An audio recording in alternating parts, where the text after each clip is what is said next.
नमस्कार मित्रों। आज का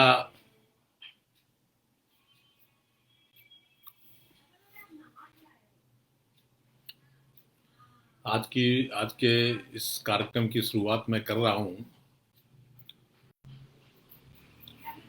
यानी शंभू के तीर, जो मैंने अपना नया नाम रखा है, इसका शंभू के तीर ही रहेगा।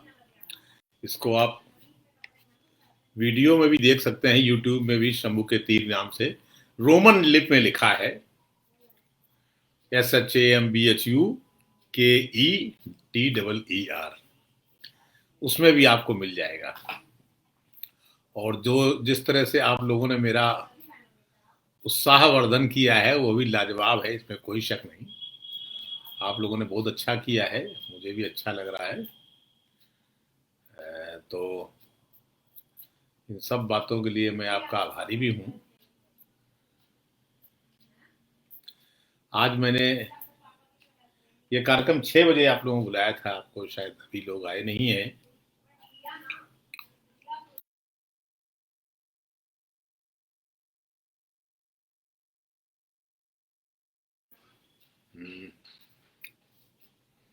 नमस्कार। देखिए कौशलेंद्र मिश्र आ गए हैं, तो जुड़ने लगे लोग। तो आज मैंने 6 बजे सोचा था कि 6 बजे कार्यक्रम किया जाए। सभी को नमस्कार, प्रणाम। क्योंकि लेट करने पर फिर उसका वीडियो अपलोडिंग में भी लेट होता है, इसलिए थोड़ा आज जल्दी 6 बजे ज़्यादा बेहतर रहेगा। 6 बजे तक लोग फ्री हो जाते हैं, और जो ना देख पाए वो उसकी जो मेरा यूट्यूब है शंभू के तीर, उसमें कल सुबह देख सकते हैं, या देर रात तक अगर हो गया अपलोड तो देर रात देख सकते हैं। तो मैं भी समझता हूँ बहुत से लोग ऑफिस जाने वाले होंगे, हालांकि आज तो रविवार है, तो ऑफिस से लौटते हुए उनको देर रात होया करेगी। इसलिए मैंने ये व्यवस्था भी रखी है कि नहीं आज सही तो आप कल को देख सकते हैं। तो आज मित्रों मैंने कहा था कि संतोष जी आ गए, संतोष त्रिवेदी जी प्रणाम। ये आज का विषय मैंने रखा था कि ये स्वर्ग नरक की अवधारणा क्या है, या क्या है, कौन स्वर्ग जाता है, किसको स्वर्ग में प्रवेश मिलता है। तो जब शंभू के तीर है तो इसमें आप ये मत सोचिए कि मैं कोई प्रवचन करूंगा। ये कोई प्रवचन का विषय नेपाल से, देखिए केदार सितौला जुड़े हुए, धन्यवाद आपको, नेपाल से आप जुड़े हुए हैं। तो जो स्वर्ग नरक की बात मैंने की थी वही संदर्भ में की थी। अनिल महेश्वरी जी तो अपने दोस्त हैं, बहुत बढ़िया, अच्छा, प्रणाम अनिल जी, आप आ गए, यह तो हमारे लिए अभाग्य। तो स्वर्ग नरक की अवधारणा की जो बात मैं कर रहा था, वो मैं उस मैथोलॉजिकल स्वर्ग नरक में नहीं जा रहा था। मैं ये कह रहा था जो अचानक कल एक पत्रकार जो वरिष्ठ भी थे और जाने माने टीवी के चेहरे भी थे, और उनकी समाज में एक पैठ भी थी, विनोद दुआ जी, उनका जायका इंडिया का बहुत ही पॉपुलर हुआ था, उनका निधन हो गया। और उनके निधन के बाद जिस तरह से लोगों ने कमेंट किया, बबीता जी आ गई हैं, नमस्ते, राजेंद्र शर्मा जी नमस्ते, जिस तरह लोगों ने कमेंट किया वो कमेंट बहुत दुखदाई थे इस संदर्भ में कि उनकी बेटी ने लिखा, शशि यादव जी नमस्ते नमस्ते, उन कमेंट में उनकी बेटी ने इंस्टाग्राम में लिखा कि मेरे पापा अब मेरी माँ के साथ स्वर्ग में हैं, यानी स्वर्ग से हमें देख रहे हैं। ठाकुर कृष्ण प्रताप सिंह जी नमस्कार। यानी ये उसका एक भाव था, हम एक मृतक को सम्मान देते हैं इसलिए उसे स्वर्गीय भी लिखते हैं। हमें पता थोड़े होता है वो स्वर्ग में है कि नरक में, या क्या कोई स्वर्ग नरक वास्तव में कोई है अथवा ये कल्पना मात्र, ये भी कुछ नहीं पता होता। राकेश पांडे जी स्वागत। तो ये पता नहीं होता है कि स्वर्ग नरक वास्तव में कोई हो, लेकिन एक मृतक को सम्मान देने के लिए हम इस लिखते हैं कि वो स्वर्ग में गया हुआ है, या उसे स्वर्गीय भी लिखा जाता है। ये सिर्फ मृतक को सम्मान है, ये किसी धर्म विशेष का भी इससे कोई वो नहीं निकलता, कोई आशय नहीं है कि हम किसी विशेष धर्म के हिसाब से ये बात कहें कि स्वर्ग गया नरक गया। स्वर्ग और नरक, इस्लाम में भी स्वर्ग यानी जन्नत की अवधारणा है। और आप सब लोगों को प्रणाम। इस्लाम में भी जन्नत और जहन्नुम की अवधारणा है, क्रिश्चियनिटी में भी है वो हेवन और हेल, यानी सभी जगह ये एक अवधारणा मनुष्य ने शुरू से ही बना रखी है कि जो पुण्यात्मा होंगे वो स्वर्ग जाएंगे। ये एक धार्मिक विचार है। लेकिन हम जब मृतक का सम्मान करते हैं तो उसको स्वर्गीय लिखते हैं। इवन मुस्लिम भी जन्नत नशी लिख, खुदा उनको, अल्लाह उनको जन्नत नशी करे, इस तरह के शब्द इस्तेमाल किए जाते हैं। ये एक कह सकते हैं कि ये एक हमारे दिल की भावना है कि हम अपने जो हमारा प्रिय व्यक्ति जिसका निधन हुआ है, जो अब नहीं है, उसको हम इस तरह से सम्मान कर रहे हैं। इसमें यह नहीं हो रहा है कि हमने डिसाइड कर लिया कि वो स्वर्ग गया है कि नरक। ये एक कल्पना फिजूल की है। अब देखिए, उनकी बेटी ने अपने पिता का सम्मान दिया, अपने पिता को। जाहिर है, हर बेटी अपने पिता, हर बच्चा अपने पिता को प्यार करता है। उसने लिखा कि मेरे पिता मेरी माँ के साथ, उनकी माँ का निधन, चिन्ना दुआ का निधन कोरोना पीरियड में हो गया था, उनका माँ के साथ अब स्वर्ग में है। ये एक उसकी एक बड़ी कल्पना थी, एक अच्छा। अब अचानक से लोग सोशल मीडिया पे टूट पड़े, कैसे एक स्वर्ग गए होंगे, वो तो गौमांस खाते थे, या तो वो ये करते थे, या तो वो इस तरह की तमाम तरह की विचारधारा इसमें आने लगी। चूंकि देखिए, ये भी कल मैं अतिवादता का जिक्र कर रहा था, चूंकि ये एक इसी तरह की कल्पना है, अतिवादता है, कि हम किसी के स्वर्ग जाने पे भी सवाल खड़े कर रहे हैं कि वो स्वर्ग गया अथवा नहीं गया। ये कैसे खड़े कर सकते हैं भाई? ये हमारी भावना है, स्वर्ग में गया है नहीं गया ये एक अलग बात है, लेकिन हमारी भावना है कि हम मान चलते हैं वो स्वर्ग में गया और इसीलिए हम उसको सम्मान देते हैं। पर इसको फौरन इस तरह आ जाना कि वो तो गोमांस खाते थे, स्वर्ग जा नहीं सकते। अरे भाई, तो आप क्या ये डिसाइड करेंगे कि कौन स्वर्ग जाए कौन न जाए?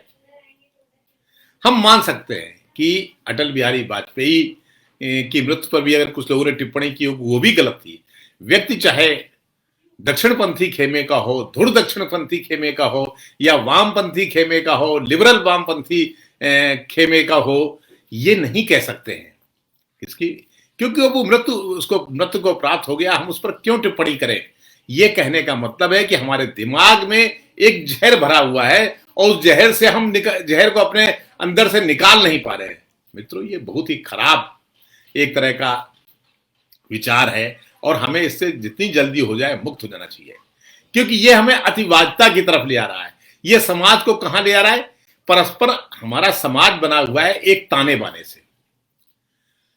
बाने से समाज का निर्माण होता है, लेकिन उसी ताने बाने को हम छिन्न भिन्न कर रहे हैं कि अमुक तो चूंकि वो थोड़ा सा उसका झुकाव दूसरी तरफ था तो नहीं, वो जो है वो तो जरूर हमारा विरोधी खेमे का था और वो स्वर्ग कैसे जा सकता है? अरे तो कोई एक विशेष विचारधारा के लोग स्वर्ग जाए? अगर मान लीजिए हम माने, उस काल्पनिक चीजों को मान भी लें, कोई स्वर्ग और नरक दुनिया में, हम इस दुनिया के बाद कोई स्वर्ग नरक व्यक्ति को, मनुष्य को मिलता है, तो ये फिर कहा जाएगा कि आप तय करेंगे कि स्वर्ग नरक किसको मिले, हम कैसे मान लेंगे? फिर तो हर एक के बारे में सवाल उठेगा। ये नहीं, ये एक धारणा है, एक अवधारणा है। लोक मानता है कि हम मृतक को सम्मान देते हुए स्वर्गीय लिखते हैं। अब बौद्ध धर्म में तो है ही नहीं स्वर्ग नरक। फिर ऐसे बहुत सारे चीजें हैं जिन पर हमें बचना चाहिए कि हम किसी के प्रति अनुदार न हो। अगर हम अनुदार हो गए, हम समाज में पता लगा बजाय आपस में प्रेम भाव से रहने के जहर बो रहे हैं, तो जहर चाहे वो किसी धर्म के प्रति हो या दूसरा दम हमारे प्रति नफरत रखे, होता यही है कि फिर नफरत जब बोई जाती है, नफरत जब फैलती है तो चारों तरफ फैलती है। जो अल्पसंख्यक है उसके अंदर अल्पसंख्यक भाव आएगा और वो हमसे नफरत करेगा, बहुसंख्यक से नफरत करेगा। उसको लगेगा कि बहुसंख्यक के बीच जाना अपनी मौत बुलाना है, और जो बहुसंख्यक है उसको लगेगा कि अगर हम अल्पसंख्यकों की बड़ी बस्ती में जाते हैं तो हमें डर लगेगा, ऐसा ना हो हमें मार दें। तो ये परस्पर एक दूसरे पर जो दोस्ती का भाव आए उसकी बजाय ऐसे भाव आ जाए जो हमें अलग थलग कर दे, ये तो बहुत ही घृणित है। इसकी जितनी घोर निंदा करनी चाहिए। इसीलिए मैंने इस पर एक पोस्ट भी लिखी कि वो कहां गए होंगे हमारे श्री विनोद दुआ जी, इस पर टिप्पणी करने का हक किसी को नहीं है। उनकी बेटी ने अपने पिता के सम्मान में बात लिखी कि सतीश त्यागी जी पूछ रहे आज 6 बजे, जी मुझे लगा कि 6 बजे ज्यादा बेहतर रहता, 7 बजे फिर वीडियो अपलोडिंग में लेट हो जाती है, मैंने सूचना डाली भी थी। खैर, तो वो ये उनकी बेटी ने पिता के सम्मान में लिखा। हम सब अपने पिता को बताते हैं कि स्वर्गीय, मेरे पिता का नाम स्वर्गीय रामकिशोर शुक्ल जैसे मैं बताता हूँ, हर एक आदमी को बताता है, अपनी माँ को बताता हूँ स्वर्गीय। हमें नहीं पता कि स्वर्ग नरक कहाँ है। ये एक सम्मान का भाव है। हमें यह भी नहीं पता कि मैं आज को अगर खत्म हो जाऊं तो मैं स्वर्ग जाऊंगा कि नरक जाऊं, किसी को नहीं पता होता। और स्वर्ग नरक इस मृत्यु की, इस जन्म यानी जो मैं जी रहा हूं, इसके बाद कोई स्वर्ग नरक है, इसके बाद हमारा पुनः जन्म होता है नहीं होता है, हमारी लाश का क्या किया जाए, ये सब बातें फिजूल की बातें हैं। इनसे सिर्फ हम जब हम अतिवादता करते हैं, प्याज के छिलके को उतारते चले आते हैं, तो अंत में क्या मिलेगा? शून्य। तो उसमें क्यों हम शून्य के चक्कर में क्यों पड़े? हम तो ये सोचें कि ये एक लड़की ने, एक बेटी ने अपने पिता के सम्मान में ऐसा लिखा था। तो ये मेरा आशय है कि भाई ये समय नहीं है कि हम इस समय किसी के मृत्यु का लेखा जोखा तैयार करें। हम कोई चित्रगुप्त महाराज नहीं है। अगर मान लें स्वर्ग नरक है, जैसा कि हिंदुओं में उदाहरण है कि चित्रगुप्त जी एक एक चिट्ठी रखते हैं, एक डायरी में नोट करते हैं कि इस वक्त शंभुनाथ शुक्ला जो है 6 बजे फेसबुक लाइव कर रहे हैं और ये क्या बोल रहे हैं, जब आएंगे तो इनको हम कहां भेजेंगे। ये तो कोई तर्क नहीं हुआ, ये फिजूल के तर्क हैं, इनसे बचा जाए। बहुत सारे ऐसे दिन होते हैं, बहुत सारे ऐसे मौके होते हैं जब हम आपसी सद्भावना में जीते हैं। हमें सद्भावना से सोचना चाहिए। आप लोगों को आज्ञा हो तो मैं चाय भी पीते चलूं। दिन में मैं 2 बार चाय लेता हूं, एक सुबह और एक शाम को। संयोग से शाम की चाय 5:30 से 6 के बीच में तो अभी आई तो मैं लेता हूँ। बाकी मैं दिन में कोई चाय नहीं लेता, इसलिए मैंने आप लोगों से आज्ञा भी ले ली जी। तो ये जो है स्वर्ग और नरक के बारे में चिंतन करना, ये मुझे नहीं लगता उपयुक्त है। और कोई समय भी होता है, ये समय भी नहीं उपयुक्त है। कौन मर के कब कहां जाएगा, इस पर टिप्पणी नहीं करनी चाहिए। और किसी भी, वो किस विचारधारा के थे, इस पर तो कतई सोचना चाहिए कि वो उनकी विचारधारा कहां थी। भाई आप कोई मान लीजिए दूसरी पॉलिटिकल पार्टी को, पॉलिटिकल विचारधारा को, या मान लीजिए वामपंथी है या दक्षिणपंथी है, तो वामपंथी जो है दक्षिणपंथियों के मरने पे खुश हो, ऐसा भी होता है। ऐसा नहीं कि सिर्फ यही लोग कर रहे हो। दुष्ट और दुरात्मा हर समय होते हैं, हर समाज में होते हैं, हर बिरादरी में होते हैं। हम ये नहीं कह सकते कि एक अमुक बिरादरी जो है दुनिया में सर्वश्रेष्ठ है और बाकी सारी बिरादरी जो है वो अश्रेष्ठ है, या अमुक धर्म जो है वही सबसे ऊंचा है। अरे भाई, हर धर्म ने, हर मजहब ने कहां जन्म लिया, कैसे माहौल थे, किस संस्कृति में पला बढ़ा, धर्म क्या है। पहले तो मैं इस पर टिप्पणी करना चाहूंगा, थोड़ा सा मामला सीरियस होता है जरा। धर्म क्यों पनपता है, धर्म क्या है? धर्म एक विचारधारा है। एक जिस समाज में हम रहते हैं उस समाज का भौगोलिक वातावरण क्या है। अब देखिए, 2 तरह के दर्शन है, अब्राहमिक दर्शन और जो यहाँ का, यानी आप क्या कहें इसको, जो भी कहें, हिंदुओं के भारतीय दर्शन। 2 तरह के दर्शन दुनिया में एग्जिस्ट करते हैं मोटे मोटे तौर पे। चीन में भी जो दर्शन गए वो भारत से भी गए, हालांकि उनके यहाँ और भी विचारधाराएं थी, कन्फ्यूशियस था, ताओ थे, लेकिन वो धर्म नहीं थे, वो एक आचार विचार तय करते थे, सामाजिक आचार विचार के लिए। तो धर्म जो है वो, उसमें एक अध्यात्म की भी बात है। अनूप जी नमस्कार। धर्म एक अध्यात्म है, आचार विचार के अलावा भी। आचार विचार क्या है कि एक समाज तय करता है ये अच्छा है ये बुरा है। उस अच्छे और बुरे को समाज में लागू करवाने के लिए कुछ धार्मिक बंधन लगाए जाते हैं। हिंदू धर्म कहेगा कि अगर ऐसा किया तो पाप है और नरक में जाओगे, इन नैतिक नियमों को फॉलो नहीं किया तो आप नरक में जाओगे, और इनको फॉलो किया तो आप स्वर्ग में जाओगे। तो एक तरह की ये अवधारणाएं हैं जो मनुष्य के मन में चलती रहती हैं। इसके अलावा फिर मैंने कहा कि जिससे जैसा माहौल होगा, अब्राहमिक दर्शन जिस तरह के माहौल में पनपे, जिस तरह के भौगोलिक और जलवायु में पनपे, वो पनपे हैं पश्चिम एशिया में, जहां रेगिस्तान है, मरुस्थल है, जहां दूर दूर तक बियाबान है, यानी एक रास्ता है। देखिए, उनका जीवन थोड़ा सा एक रस होता है। वो कबीले थे, तो मोहम्मद साहब ने उन कबीलों जो आपस में लड़ा करते थे उनको एक मंच दिया, एक धार्मिक रूप से इकट्ठा किया कि यहां इकट्ठे रहो, लड़ो नहीं। क्योंकि अरबी सौदागर बहुत आज से नहीं, वो इन दर्शनों के पनपने के बहुत पहले से भी वो सौदागर थे वहां के। और एशिया के इस हिस्से से, यानी एशिया का जो पूर्वी हिस्सा है या एशिया का जो दक्षिणी हिस्सा है, एशिया का जो दक्षिण पूर्व का हिस्सा है, इससे वो यूरोप से डायलॉग उन्हीं के जरिए ही होता था। और वो तब से ही नहीं, जब मोहम्मद साहब के बाद भी डायलॉग उन्हीं के जरिए हुआ है। यानी वही बताते थे वहां जाकर के ये कैसे, यहाँ का ज्ञान विज्ञान क्या है जो इधर के पूर्वी एशिया के देश है, तो लेके वही गए हैं। तो उनका दर्शन, चूंकि सौदागर थे, उनके लिए कोई भी सौदागर, कोई भी व्यवसाय, कोई भी व्यापार तब पनपेगा जब वहां शांति हो, कानून व्यवस्था बहुत अच्छी स्थिति में हो। इसके लिए मोहम्मद साहब ने एक ऐसे धर्म का कहना चाहिए कि वो वाहक बने जो लोगों के लिए एक नया प्रेरणा स्रोत बनाया। और उनको इसीलिए पैगंबर कहा जाता है, जो खुदा के सीधे अल्लाह के पैगंबर है। इसी तरह उनके पहले जो क्रिश्चियनिटी थी, ईसा मसीह थे, वो भी इसी तरह के दर्शन लेके आए कि लोग प्रेम, करुणा धर्म में बहुत ज्यादा है, करुणा। ऐसे ही यहूदीपन पे उनके पहले जो भी उनके दर्शन रहे वो पन पे।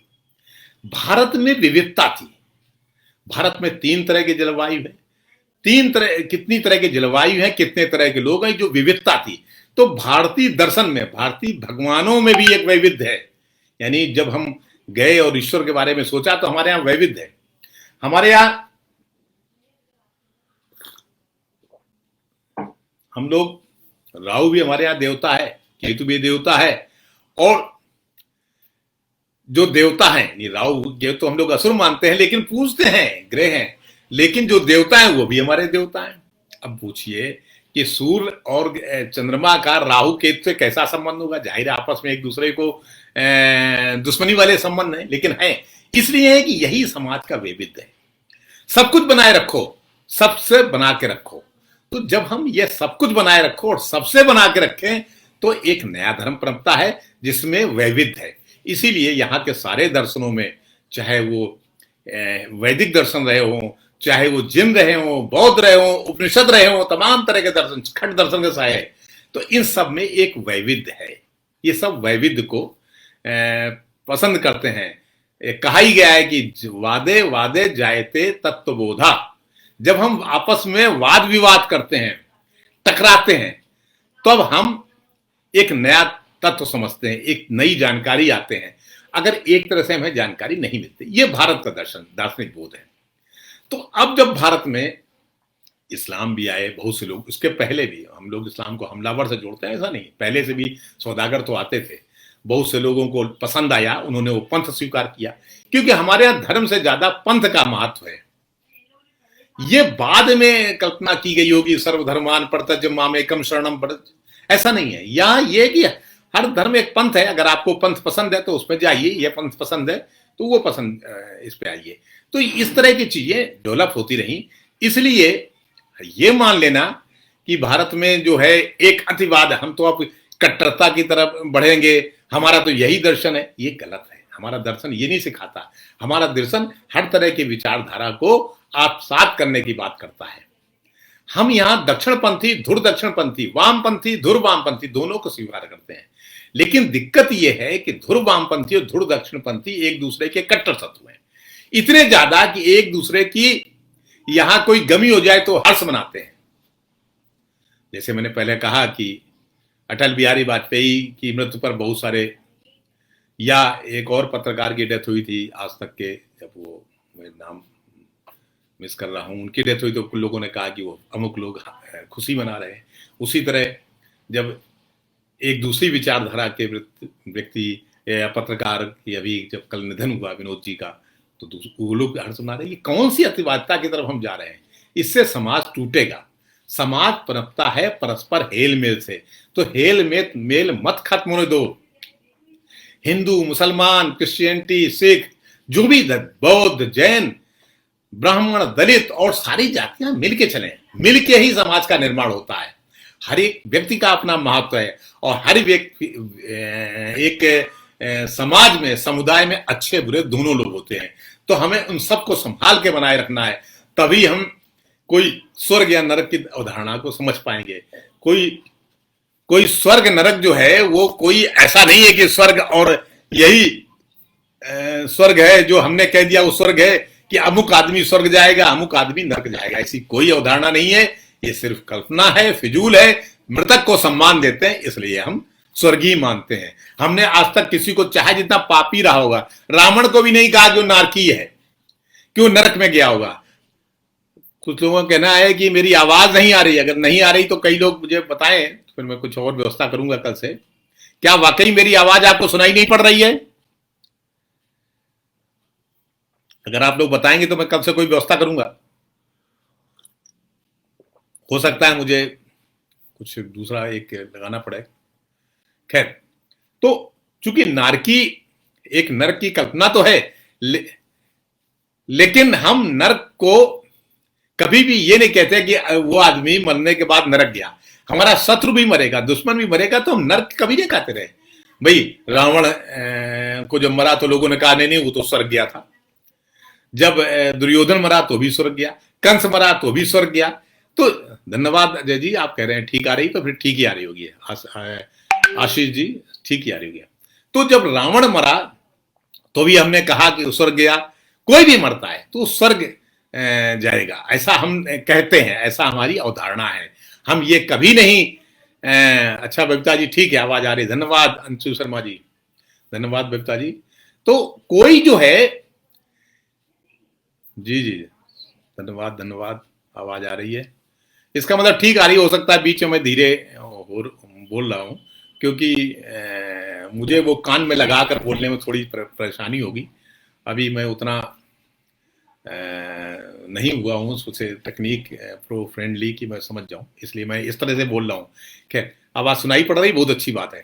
तो मेरे कहने का आशय ये, हम किसी के बारे में अतिवाद से न सोचें, किसी को स्वर्ग नरक में ढकेलने का काम कृपया न करें। अगर ये काम होता भी हो तो हमारा काम नहीं है, ये काम वो जाने। और व्यक्ति अच्छा है या बुरा, उसके कर्म ही उसको स्वर्ग नरक में भेजते हैं, हमारा काम ये नहीं है। कोई बुरे कर्म वाला भी मर जाता है तो भी हम कहते हैं कि नहीं नहीं स्वर्गीय स्वर्गीय।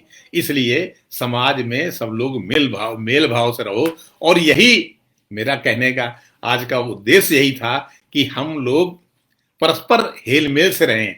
हम ये मत माने कि अमुक मरा है। मैंने सुबह एक पोस्ट लिख दी कि भाई उनकी बेटी ने ही लिखा है, और उनकी जैसे मुझे भी उनसे मिलने का एक बार मौका मिला था, एक बार आईआईसी में मिले थे वो, तो मैंने इसे मजाक में कहा कि भाई विनोद जी, आप इतना खाते हैं, जायका इंडिया का बनाते हैं, इतना खाते पीते रहते हैं, कभी आप खिचड़ी के बारे में क्यों लेते हैं? मुझे तो खिचड़ी पसंद है। तो वो हंसे बड़ी जोर से, उस रेस्टोरेंट में बैठे थे आईआईसी में, बोले कि अरे देखिए शुक्ला जी, मैंने तो शुरुआत खिचड़ी की से की थी। हमें कहाँ से? अरे बोले वीपी सिंह की सरकार क्या थी? इस तरह का, मतलब वीपी सिंह सरकार में आरएसएस भी थी और वीपी सिंह की सरकार में लेफ्टिस्ट भी थे। तो वो एक दौर हंसी मजाक में हो गया। तो ऐसा दौर फिर क्यों नहीं लौट सकता कि जब हम सबको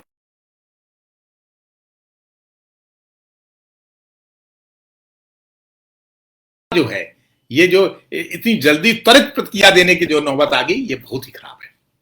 और मित्रों, इसमें खास बात यह भी है कि मीडिया ने भी एक बड़ी अहम भूमिका निभाई है, किसी को एकदम से गिरा देने के, एकदम से ऊपर उठा देने की। मीडिया खुद एक, जैसे इलेक्ट्रॉनिक मीडिया एक रोल अदा कर रहा है कि वो सिर्फ सत्ता पक्ष की आवाज सुनेगा, विपक्ष की बात नहीं लिखेगा। कुछ और दूसरी मीडिया है जो तय करती है कि वो सिर्फ विपक्ष की बात रखेगी और सत्ता पक्ष में बैठे लोग सारे बेमानी हैं। हो सकता है कोई एक आध नेता, सब जगह गड़बड़ होते हैं, गड़बड़ हो सकते हैं, पूरा का पूरा हम नहीं मान सकते कोई रूलिंग पार्टी बीजेपी जो है सबकी सब गड़बड़ होगी। उसी तरह मैं नहीं मानता कि कांग्रेस पार्टी में जो है पूरी पूरी गड़बड़ होगी। आखिर कांग्रेस भी एक पार्टी है, या समाजवादी पार्टी, बहुजन समाज पार्टी, सबका अपना वोट बैंक है, सबके नेताओं के अपने विचार है, हमें सुनना चाहिए। आप उनके वाहक मत बनो, हमें उनकी बात सुनने दो। चाहे वो रूलिंग पार्टी बीजेपी हो, चाहे वो उत्तर प्रदेश में समाजवादी पार्टी हो, बहुजन समाज पार्टी, सबकी बात सुनो। मैं तो कहता हूं भाई ममता इनकी ओवैसी बोल रहे हैं, उनको भी सुनो और फिर तय करो क्या कहना चाहते हैं। आखिर जब ये आपस में बहस करेंगे तभी तो कोई निष्कर्ष निकलेगा। तो ये काम मतदाता का है, सोचे कि इसमें कौन सही है कौन गलत है। भाई हमारा एक क्लास है, हम अपने हिसाब से सोचते हैं कि हमारे वर्ग को ये सरकार या ये अपोजिशन लीडर कोई फायदा पहुंचाने की बात करता है नहीं करता। ये हम अपने वर्ग के हिसाब से सोचेंगे, जिस क्लास को मैं बिलोंग करता हूं। हर आदमी का अपना क्लास होता है, क्लास से ऊपर उठ के कोई नहीं होता। क्लास और कास्ट जो है फालतू बातें हैं कि डी क्लास हो गया डी कास्ट, ऐसा कुछ नहीं होता। हर एक आदमी कहीं ना कहीं किसी न किसी कुंठाओं में बंधा रहता है। वो चाहे ब्राह्मण हो, वो चाहे दलित हो, वो चाहे ओबीसी हो, वो चाहे मुस्लिम हो, वो चाहे क्रिश्चियन हो, वो चाहे सिख हो, बौद्ध जैन कोई भी हो, हर आदमी कुछ कुंठा रखता है। लेकिन चीजें अगर स्पष्ट रूप से यानी आपस में वाद विवाद होता रहेगा, बहस होती रहेगी और स्वस्थ बहस होती रहेगी, तो एक ऐसा भी निष्कर्ष आएगा कि लोग अच्छे हैं, हर जगह अच्छे हैं। तो हमें इस अच्छाई के लिए प्रयास करना चाहिए। हमें ये नहीं कि हमें अपने को गिराते रहना चाहिए। मैं ये नहीं मानता कि किसी राजनीतिक विचारधारा के खिलाफ दोनों तरफ से हो रहा। मैं तो ये मानता हूं कि दोनों तरफ से। अजय अग्रवाल जी कह रहे हैं किसी एक राजनीतिक विचारधारा के लोग ऐसे हैं, नहीं, मैं कहता हूं दोनों तरफ के लोग ऐसे हैं। आप ध्रुव वामपंथियों को देखिए, वो भी गाली देते हैं, ध्रुव दक्षिण पंथियों को देखिए, वो भी गाली देते हैं। लेकिन चीजें चलती हैं मध्यम मार्ग से। बुद्ध ने क्या कहा था? बुद्ध का क्या था? सम्यक दर्शन उसे कहते हैं, सम्यक मार्ग, मध्यम मार्ग, मध्यम निकाय। यानी एक हम ऐसा दर्शन बनाए, एक ऐसी दुनिया बनाए जिसमें सब कुछ मध्यम हो, सब कुछ यानी मिडिल पाथ हो। तो ये जो अब्राहमिक दर्शन है, भारतीय दर्शन है, एक में विविधता, एक में जो जिस माहौल से आया उसमें सबको जोड़ने कला है। देखिए इस्लाम में, एक क्रिश्चियनिटी में सबको जोड़ने कला है, तभी तो दुनिया में इतना फैला। कोई धर्म तलवार के बूते तो नहीं फैलता कि मेरी बात सुन लो, मैं तलवार के बल से तुम्हें अपनी बात बनाऊं, ऐसे कोई नहीं फैलता। कहीं ना कहीं कोई ना कोई चीजें तो अच्छी होती है ना। तो ये जो अच्छाइयां हैं, हम एक ऐसा, अब चूंकि एक हम ग्लोबल विलेज में रह रहे हैं, पूरी दुनिया एक होती जा रही है, तो हम एक ऐसा विचारधारा, ऐसी परंपरा तैयार करें, ऐसा समाज तैयार करें जिसमें हर एक का दुख हमें अपना दुख लगे, हर एक का सुख हमें अपना सुख लगे, और एक समाज एक अच्छे समाज में तब्दील हो सके। ये तभी होगा जब हम अतिवादिता छोड़ दें। हम अपना फैसला लेने का जो हम फैसलाकुन हो जाते हैं कि नहीं वो अमुक तो बुरा ही है या अमुक तो बहुत अच्छा ही है, ये सब करना छोड़ दें। हम सबकी सुने, उसके बाद निष्कर्ष निकालें, तभी एक बेहतर समाज का निर्माण हो पाएगा। तो मित्रों, आपको मेरी बात अच्छी लगी हो तो ये मैं कल मेरे उसमें शंभू के तीर जो मेरा YouTube चैनल है उसमें भी आ जाएगा। आप लोग उसे सब्सक्राइब करिए, लाइक करिए। मैं आपका बहुत आभारी हूं कि आप लोग मुझे बड़े अच्छे भाव से पूरे टाइम सुनते रहे। जिस तरह टिप्पणियां आ रही हैं, आखिर ऐसा नहीं है 102 कमेंट आए और वो लोग लगातार मुझे शुरू से सुन रहे हैं, इसमें मुझे अच्छा लगा। अब मोहम्मद लईक कह रहे हैं कि सबको सुनने में हम यूपी वालों को प्रधान मुख्यमंत्री के नेता अयोध्या काशी, अरे हम क्यों इस पे गौर करते हैं? कौन अयोध्या कौन काशी? हम उत्तेजित होंगे, हम इसको इग्नोर करो। ये हम कहते ना पानी डाल दो, छोड़ो, ये सब इनके बस में नहीं है, कुछ नहीं होता। आप मुझे इसीलिए थोड़ा बहुत ठीक लगते हैं। तो केजरीवाल कई जगह मैं पसंद करता हूँ। केजरीवाल ने जैसे कई जगह कह देते हैं अगर इनको छोड़ो, ये कोई या दूसरी, इवन अखिलेश ने भी कल कहा था कोई पार्टी राम मंदिर इनके करने से बनता है क्या? कोई मंदिर मस्जिद इनके कहने से हो जाती क्या? इनको छोड़ो, ये अपने आप खत्म हो जाएंगे। जो इस तरह की विचारधाराओं के लोग हैं, जो अतिवादी विचारधाराओं के लोग हैं, ये अपने आप खत्म हो जाएंगे। हम अगर ठीक होंगे, हम एक मध्यम निकाय यानी मिडिल पाथ पकड़ेंगे, तो सब मिडिल पाथ पकड़ेंगे, लोग मजबूर हो जाएंगे। तो यही मेरा आशय है मित्रों। मेरे ख्याल से अब मुझे अपनी बात समाप्त करनी चाहिए। 29 मिनट हो चुके हैं। अगर आप लोग कुछ और सवाल करेंगे तो मैं जवाब दूंगा। आप कमेंट करें और इसमें भी करें, मेरे उस YouTube चैनल पे भी करें। अगर कोई आपको कुछ और पूछना चाहते हो तो मैं भी हूं।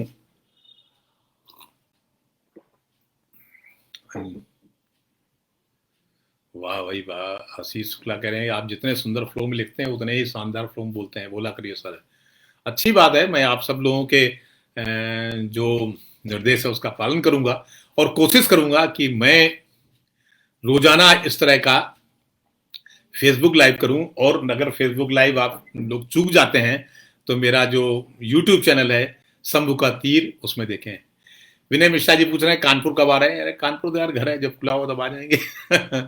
कोई शादी ब्याह पड़ेगा तो आ जाएगा। कौशलेंद्र जी कह रहे हैं धर्मनिरपेक्षता क्या मायने? कल बात करते हैं इस पे, धर्म और धर्मनिरपेक्षता। वैसे मैंने बता दी है, अगर आप इसको कौशल जी पूरा सुनेंगे तो बहुत सारी चीजें क्लियर हो जाएंगी। अजय जी ने लिखा है कि बिल्कुल सही कहा। अजय जी बहुत ही बढ़िया आदमी है, बड़े समभाव से बोलते हैं, अच्छी बात है।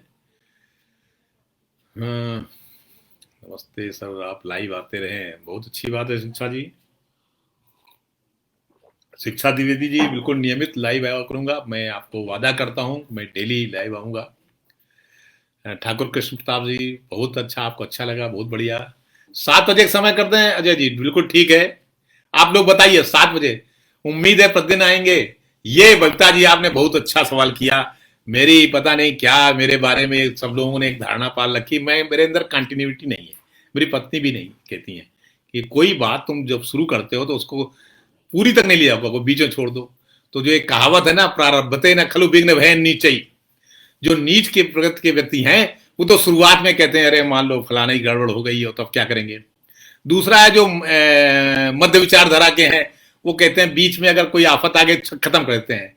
लेकिन जो मनुष्य चीजों को ले जाता है अंतिम ऊंचाई तक, यानी तो उसको कहते हैं कि वो सिंह उद्योगिनम पुरुष सिंघम उपैति लक्ष्मी।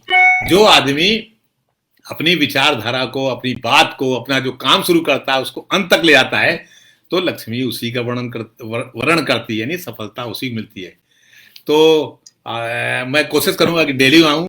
चौबे जी कह रहे हैं आपकी चाय में मेरी नियत लगी है, तो आप आइए, घर आइए, चाय पीजिए। ओम राजादा जी कह रहे हैं दद्दा अतिवादी विचार तो पूरे विश्व नहीं आता, अतिवाद को खत्म करिए। शुक्रिया सर, धन्यवाद। तो ये चाय, अब मैं चाय नहीं पी रहा। बहुत अच्छा कार्यक्रम। तो आप सबको मेरा नमस्ते, नमस्कार। कल फिर मिलेंगे। तो मैं 7 बजे ही आऊं, 7 बजे संगीत आप लोग तय कर लीजिए, मुझे मैसेज कर सकते हैं। सर क्या आप कभी राजनीति में आएंगे? विजय जी पूछ रहे। राजनीति में आने की मेरी कोई मंशा नहीं है, आना होता तो फिर 10-15 साल पहले आते। अब तो उम्र भी निकल गई यार, 67 साल की उम्र में क्या राजनीति में आएंगे। जी बिल्कुल बिल्कुल। अरे अनूप जी बिल्कुल नियमित होगा। आप लोग बस एक बात तय कर दें, मुझे बताएं कि 6 बजे या 7 बजे। नहीं, मार्गदर्शन मैं नहीं कर रहा हूं, मैं सिर्फ एक अपनी बात रख रहा हूं। धन्यवाद अजय जी, आपने लिखा है कि मन मोह लिया, धन्यवाद धन्यवाद। तो मैं जरूर आऊंगा। अब नमस्कार।